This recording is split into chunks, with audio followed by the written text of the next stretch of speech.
Hola Piotr, hola a todos, bienvenidos una vez más a nuestro programa de Pasión por el Piano. El día de hoy voy a dejar la cámara libre para ti, ya que sé que tenemos un programa muy importante para todos nuestros seguidores que van a estar aquí dentro de una semana en Museo Marte para vivir esta experiencia fantástica contigo, Piotr. Bien, estamos aquí y quiero saber todo lo que tú el día de hoy nos vas a enseñar. Hola Cintia, mucho gusto estar otra vez contigo en este programa. Estamos llegando a la meta final. Este va a ser el último programa de toda esta serie que hemos hecho. Y hoy me voy a ocupar más que todo de dar algunas instrucciones muy útiles para pianistas de todas las edades y de todas las categorías que pueden intentar hacer en casa para tomar en cuenta algunas cosas de la metodología que me parecen muy resaltantes, muy importantes para manejar bien este instrumento y su sonido.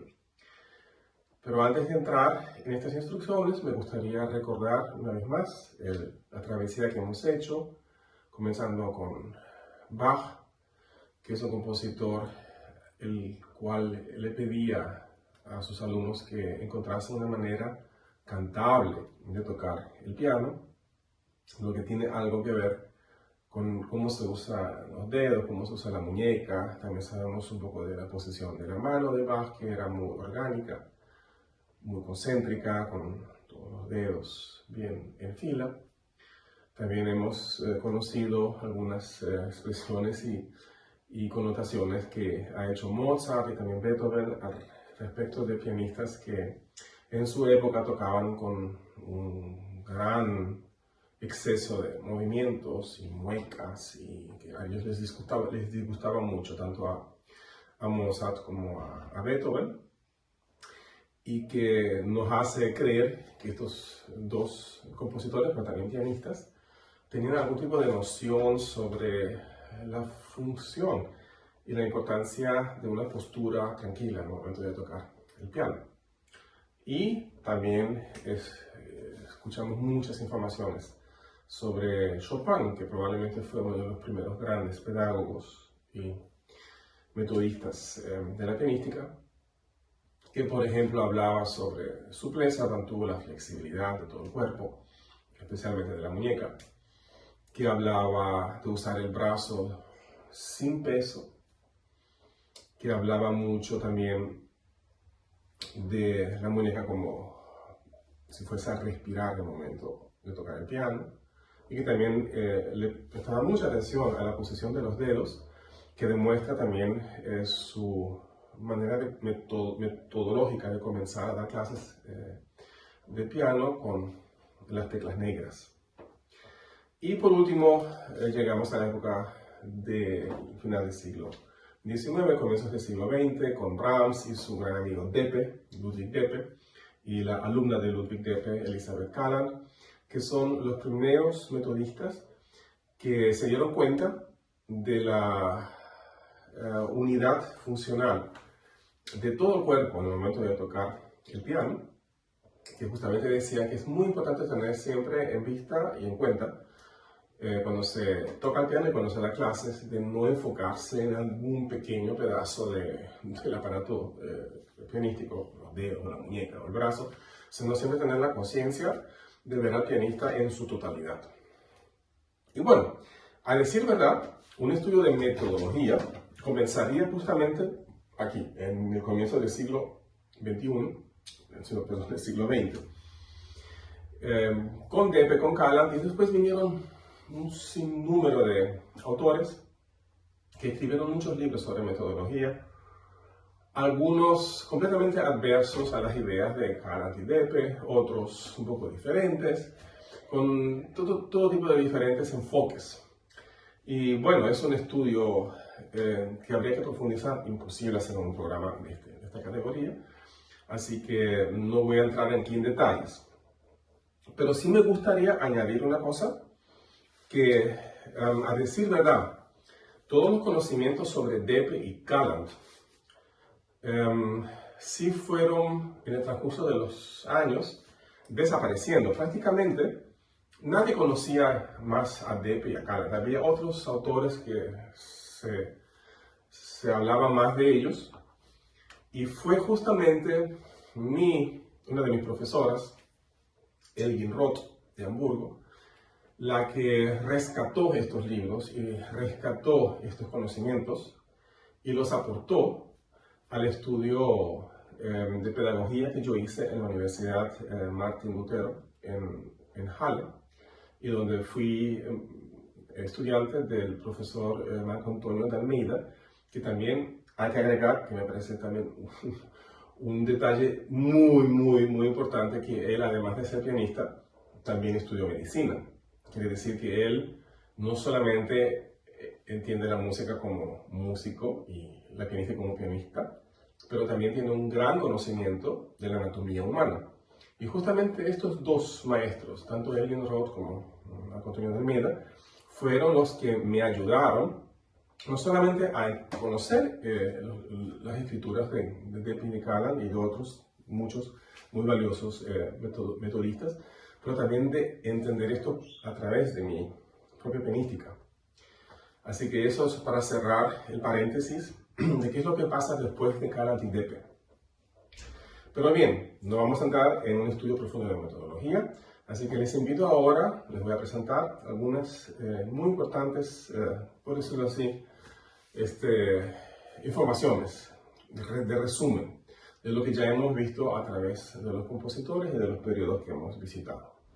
Bien, Piotr, y dime, de todo esto que tú has podido vivir, de esta metodología, ¿qué es lo que más te llama la atención? Mira, Cintia, una de las cosas que a mí siempre más me ha llamado la atención de la metodología, de la buena metodología, y de lo que nosotros comúnmente hacemos, y es que todos nosotros estamos sumamente fascinados por los dedos, porque son los dedos, esa parte de nuestro aparato pianístico, que realizan el trabajo de tocar el piano, ¿verdad? Y por eso son pues, los miembros más importantes del cuerpo para tocar el piano. Pero justamente por eso hay que tomar ciertos pasos antes y, por decirlo así, ver si el funcionamiento de los dedos es posibilitado de una manera natural, de una manera ideal, por el resto del cuerpo, porque los dedos pertenecen anatómicamente, forman parte de la mano, de la muñeca, del antebrazo, del brazo, del hombro, del tronco y de todo el cuerpo. Y cuántas veces nosotros comenzamos a dar clases y comenzamos a hablar del sonido y de la interpretación y de los dedos y quizás del movimiento de la muñeca y quizás del brazo. Pero ¿cuándo miramos el resto del cuerpo? ¿Y cuándo tomamos noción de qué es lo que sucede con lo que se puede llamar el background de todo esto? Y seamos sinceros, ¿ustedes creen que no va a influenciar el trabajo de los dedos la manera como estamos sentados? O sea, si yo estoy sentado así, o si yo estoy sentado así, o si yo estoy sentado así, si yo estoy sentado así, ¿no va a influenciar el trabajo de los dedos? Claro que sí. Y por eso a mí me parece muy importante, metodológicamente hablando, de que siempre tengamos en cuenta la primera cosa que tenemos que controlar, que tenemos que aprender y que tenemos que enseñar, es cómo sentarse al piano. Y aquí, en resumen de todo lo que ya hemos escuchado y además con todos los conocimientos que tuve la suerte de ganar durante mi estudio en Halle, les voy a dar las informaciones que me parecen precisas e importantes. Nosotros, los pianistas, estamos sentados en el instrumento. Con eso tenemos 3 puntos de contacto. Lógicamente, nosotros estamos sentados en la silla y nuestro punto de contacto son los isquiones. Son 2 huesos que tenemos al final de la cadera, y esos isquiones están en contacto con la silla. Ese es el primer punto de contacto. Nosotros podemos balancearnos sobre estos huesos, ¿verdad? Y ustedes incluso pueden darse cuenta, si se echan muy para atrás, llega un momento en el cual nosotros perdemos el contacto de los isquiones con la silla. Lo mismo sucede si nos echamos para atrás, perdón, para adelante, ¿no? O sea que ya ahí podemos como ver, hay como un ámbito de movimiento para la cadera que nos permite tener ese buen contacto que nos da una sensación de estabilidad, una sensación de sentirse bien.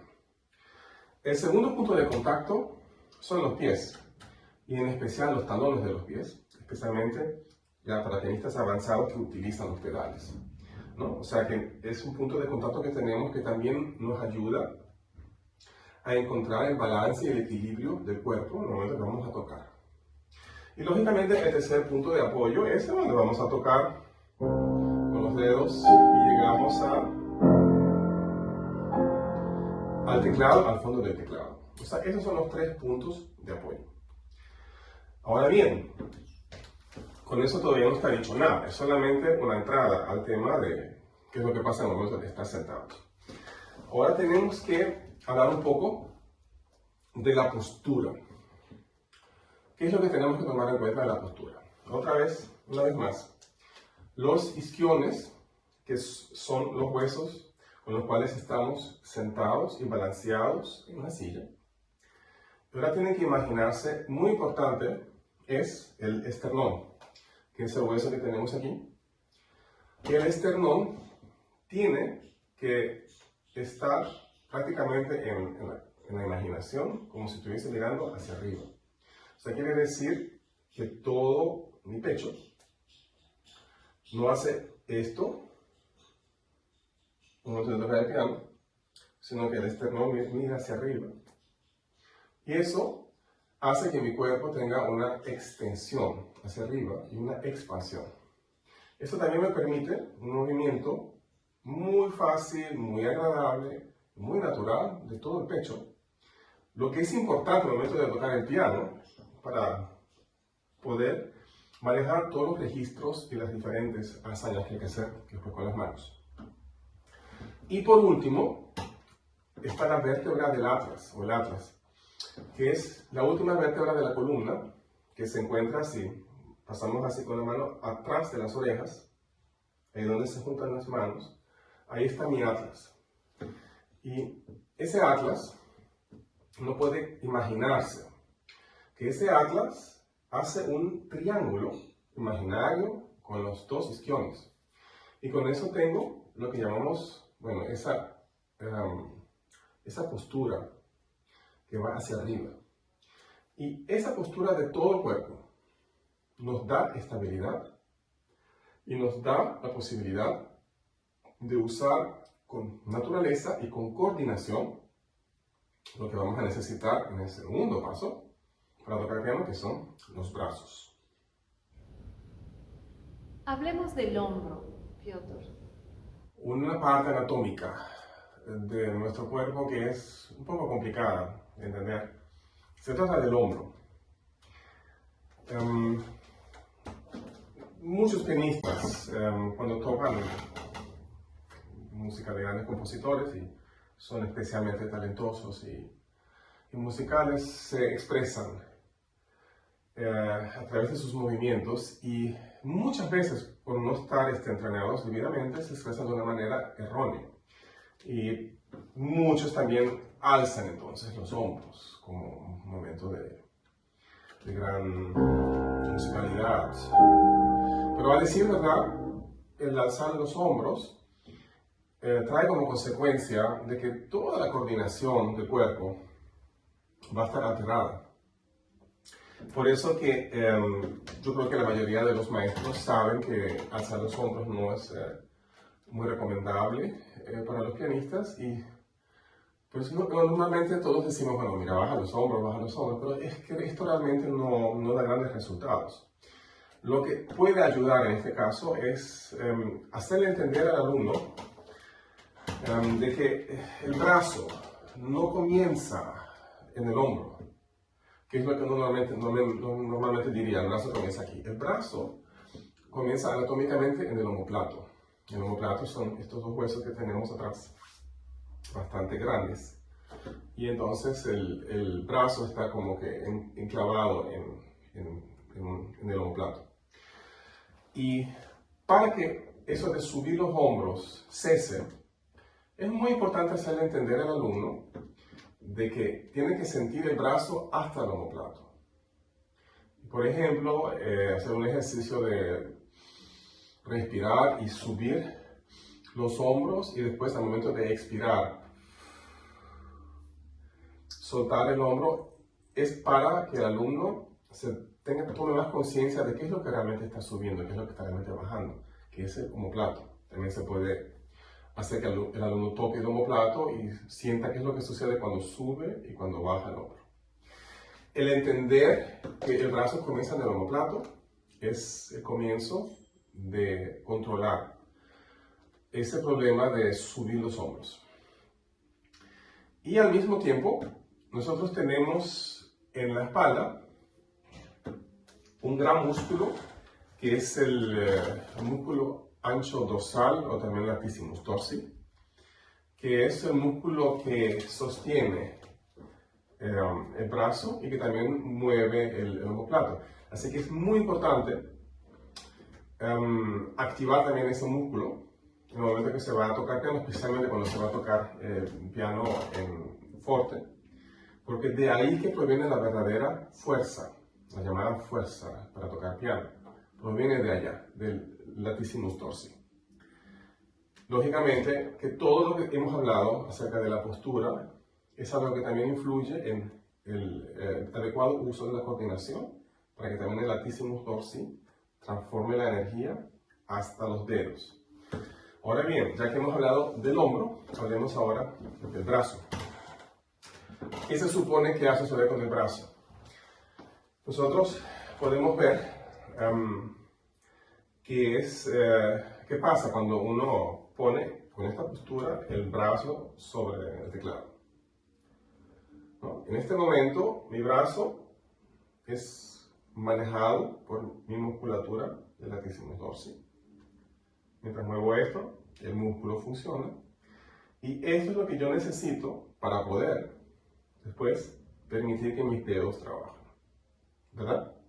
O sea que estamos hablando de un brazo, como ya he mencionado en el caso de Deppe de Callan, de que es un brazo ligero y que está sostenido con los músculos de la espalda, latissimus dorsi, y lógicamente evitando esto, porque si hago esto ya el brazo no funciona de una manera adecuada. Así que eso es muy, muy importante. ¿Cuál es la distancia y la altura a la que debemos ponernos? ¿Cómo podemos medir esto? Ahora que hemos llegado al momento de decir, ok, ya podemos poner los dedos encima del teclado, aquí vale la pena detenernos un momento para definir cuál es la distancia y cuál es la altura a la cual hay que sentarse y qué define la altura o la distancia ideal. La distancia es bastante fácil de explicar. El brazo no puede estar extendido así, porque esto va a disminuir todo tipo de control de los dedos y del trabajo, y se siente muy mal. Al mismo tiempo, el brazo no puede estar así de que no pueda pasar, al momento que vamos a tocar aquí, por encima del cuerpo. O sea, quiere decir que la distancia está definida de que mi brazo pueda pasar enfrente de mi barriga. Esto es lo que define la distancia. La altura se define a través, y eso sí que es complicado, para eso se necesita un maestro que controle o un espejo que nos dé una imagen de lo que está sucediendo. Es que en el momento que tengo, con esta postura, pongo las manos en el teclado, de que haya un muy delicado y ligero, una pendiente que va del codo hacia la muñeca y en la parte inferior del antebrazo. O sea que simplemente hay una pequeña subida hasta acá que permita que la muñeca esté ligeramente, no alta, pero ligeramente elevada. Ustedes se pueden imaginar, si uno está sentado muy arriba va a pasar lo contrario, y si uno está sentado muy abajo va a pasar esto. Entonces, esa altura se mide a través de esta observación. Hay quienes dicen que para regular la altura hay que ver que el codo esté a la altura del teclado. Así que eso sería muy importante porque esto nos propicia también una manera muy natural de utilizar la muñeca en el momento de tocar el piano. La muñeca está liberada, la muñeca es libre, es, como decía Chopin, souplesse, en un estado de souplesse, y con eso puedo dirigirme a lo que va a ser lo más importante, que es el tocar con los dedos. Y el movimiento de la muñeca, así como todo que es tan importante. Ya estamos casi por llegar a lo que no es lo más importante, que son los dedos, pero todavía falta un aspecto, y es justamente la muñeca. Ya hemos hablado de la postura, hemos hablado de los hombros, hemos hablado del brazo.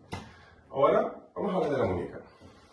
Yo creo que la muñeca es la parte del aparato pianístico donde casi todos los pianistas vamos a estar de acuerdo en que ella tiene que estar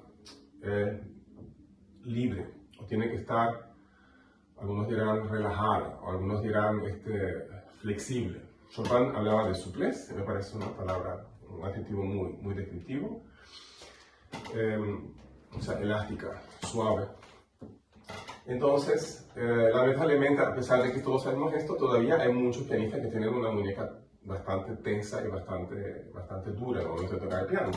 Entonces, ¿qué es lo que se puede hacer? Hay un ejercicio muy fácil que ayuda mucho para todos, y es que el alumno ponga los dedos aquí en tecla, vamos a decir el do, y que entonces con los ojos cerrados, porque eso es muy importante, que de todo lo que nosotros hablamos, nunca se trata de, mira, porque el movimiento es así, y aquí hay que hacer el movimiento, porque entonces es correcto. No existe eso.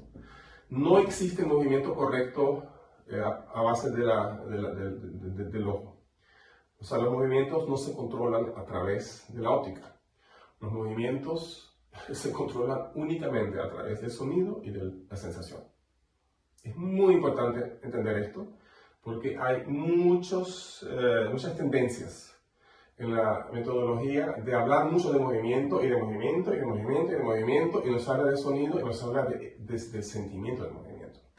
Por eso, una vez más, vamos a hacer unos ejercicios para aligerar, para suavizar la muñeca, que tienen que ser hechos con los ojos cerrados. Y el alumno puede poner, vamos a decir, el tercer dedo en alguna tecla que les guste, vamos a decir el do. Entonces cerrar los ojos, yo no los voy a cerrar, pero ustedes se lo pueden imaginar. Y entonces, al decirle al alumno que suba la muñeca y la baja, la suba y la baja, ¿no? Ya con eso se da todo el mundo cuenta, mira, qué bien se siente esto, la muñeca suave, flexible, qué chévere, ¿no? Entonces ahí uno puede como que decir, mira, haz cada vez menos movimiento hasta que encuentres ese punto perfecto donde la muñeca se siente completamente flexible, suave, souplesse. Y ese es el punto que hay que lograr, que el alumno sienta. Al mismo tiempo, también se oye que el sonido con una muñeca suave es diferente a esto, cuando la muñeca está dura. Y ahí tenemos una vinculación entre la sensación del movimiento y el sonido. Otra cosa que también es muy importante, además de hacer los movimientos para abajo para arriba, también podemos hacerlo para adentro, para afuera, para adentro, para afuera. O también podemos hacer movimientos redondos hacia adentro, hacia afuera, ¿no? Y esto eso es lo que estamos haciendo en este momento, es lo que Chopin dijo que era el pivotage. Una técnica muy especial, especialmente utilizada a partir de la música romántica de Chopin, porque esta técnica es la que nos permite tocar obras como esto.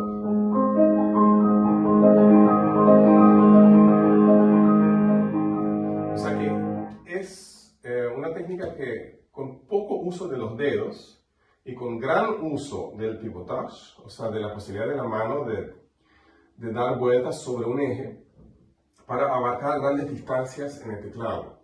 Y es una técnica muy importante a partir de la música de Chopin.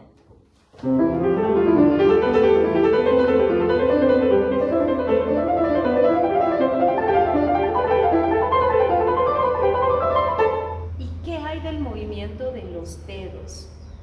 ¿Cómo tendría que ser ese movimiento?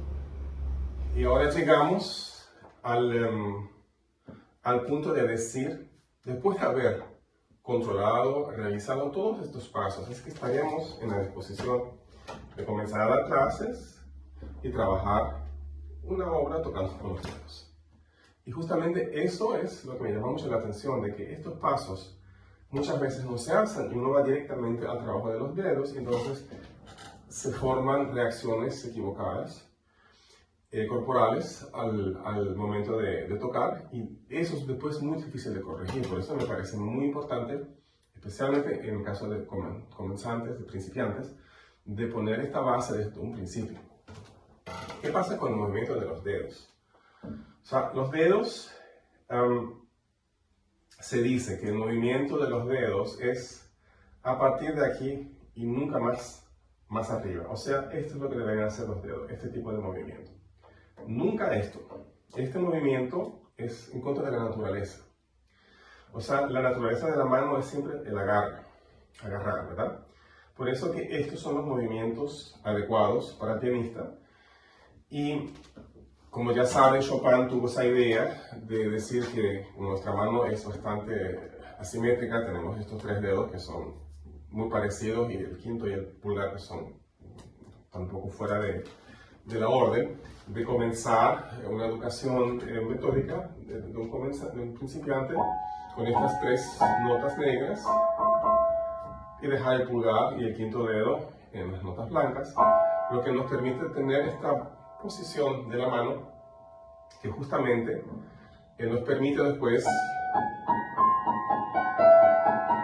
este trabajo de los dedos sin tener que hacer esto. Y de una vez tenemos también una gran estabilidad, porque esta posición también nos permite formar esto, lo que nosotros llamamos aquí el puente de los nudillos, que es algo muy importante para la estabilidad de la mano, para el buen funcionamiento de la mano y también para el buen transporte de la fuerza desde el latissimus dorsi hasta el dedo. Incluso cuando uno quiere tocar especialmente acordes fuertes, pero también cuando quiere tocar muy piano, o sea, todos los extremos de la dinámica, este puente de los nudillos es importantísimo para que de una vez el piano reaccione a mis acciones y al mismo tiempo, si quiero tocar fuerte, desde atrás, desde el latissimus dorsi, yo me imagino que voy a empujar el piano, que voy a tocar hacia adelante y hacia arriba, y con eso tengo la posibilidad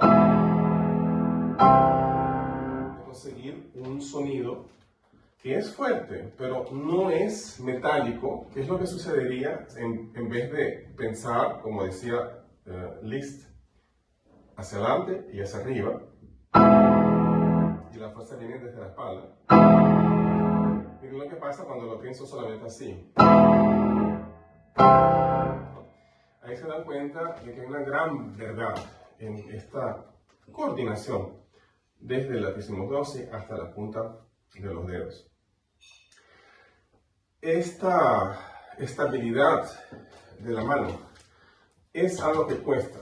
Esto para algunos niños es muy difícil. Los niños tienden a que la primera extremidad del dedo se quiebre. Entonces, eso es una reacción muy problemática después cuando el programa avanza y se convierte más difícil. Por eso que hay que ver cómo corregir este problema. Y lógicamente la posición de Chopin ayuda, pero lo que también puede ayudar es que los niños aprendan a hacer esto, que es formar un pequeño puño con todos los dedos juntos y decirles, miren, ustedes incluso pueden como que presionar un poquito en los dedos, la puntita de los dedos, que sientan una pequeña presión, mantengan la mano así, ¿ok? Y van viendo que a pesar de tener esta muy linda formación de los nudillos y una mano muy estable, de que la muñeca sigue siendo flexible, sigue siendo libre, suples. Y a medida que los niños van aprendiendo esto, también se puede comenzar un poco a abrir la mano para ya no tener un cluster, que sería esto. Abrir un poquito para ya de repente llegar a tomar un acorde. Bien, Piotr, ahora que hemos avanzado todas las partes del cuerpo, ¿qué más debemos desarrollar para sacar ese gran sonido? Aquí viene una última información que realmente siempre me he dado cuenta que es muy importante mencionar. ¿Qué pasa con el sonido? O sea, siempre se quiere tener un gran sonido y siempre se quiere que el alumno toque con gran sonido. Pero hay que entender que todo lo que yo he hablado y lo que he explicado, se trata de un montón de aspectos que hay que aprender durante un transcurso de tiempo para desarrollar una coordinación entre lo que es la postura, lo que es el latissimus dorsi y los músculos de la espalda, hasta la punta de los dedos, que va desde ahí hasta aquí. Incluso hay una bonita imagen de decir que, o sea, el sonido es como una torrente de agua, una corriente de agua que va desde la espalda y que llega hasta a la punta de los dedos. Y que en ningún lugar se debe cerrar el grifo, por decirlo así, ni en la muñeca, ni en el codo, ni en el hombro. O sea, siempre eso todo tiene que ser flexible. Pero ahora viene el problema de que mientras esa coordinación no está desarrollada y no se ha estabilizado, el pedirle a un niño que apenas consigue poner la mano sin que se le quiebren los dedos en un piano, y pedirle a ese niño, ahora toca fuerte, probablemente va a causar que va a hacer esto. Y por eso hay un dicho, y ese dicho viene justamente de Ludwig Depper, un gran metodista que vivía aquí cerca de Detmold, que dijo que el sonido es como una planta. Un poquito de sol y un poquito de agua cada día y va a crecer y va a dar flores y frutos. Pero hay que tener paciencia. Y yo creo que esto es lo más importante que tenemos que tener consciente, especialmente en la educación de niños y de principiantes, de no buscar un sonido grande prematuramente, pero buscar un sonido noble, un sonido bonito. Que sea así, no tiene que ser fuerte, pero que sea un sonido agradable en vez de... Y eso es, para mí, una cosa muy importante y que hay que tener en la conciencia al momento de dar clases o también de aprender el piano. Eso es lo que se busca. Así que estas serían mis conclusiones de lo que hemos visto en los últimos programas, como base de lo que vamos a hacer a partir de la próxima semana en El Salvador, en el siguiente encuentro de jóvenes pianistas. Así que espero verlos todos ahí y bueno, esperemos que tengamos una fascinante y muy provechosa actividad en San Salvador. Yo creo que ahora con toda esta explicación nuestros seguidores tienen mejor entendimiento de todo lo que se va a abarcar y se va a hablar en este seminario pedagógico. Pues Piotr, agradecerte como siempre por todo este tiempo que tú estás tomando para poder enseñar a los jóvenes y maestros de aquí de El Salvador. Y muchas gracias por la invitación, Cintia, y nos vemos ahí. Adiós. Nos vemos este 4 y 5 de octubre aquí en Museo Marte. Hasta entonces.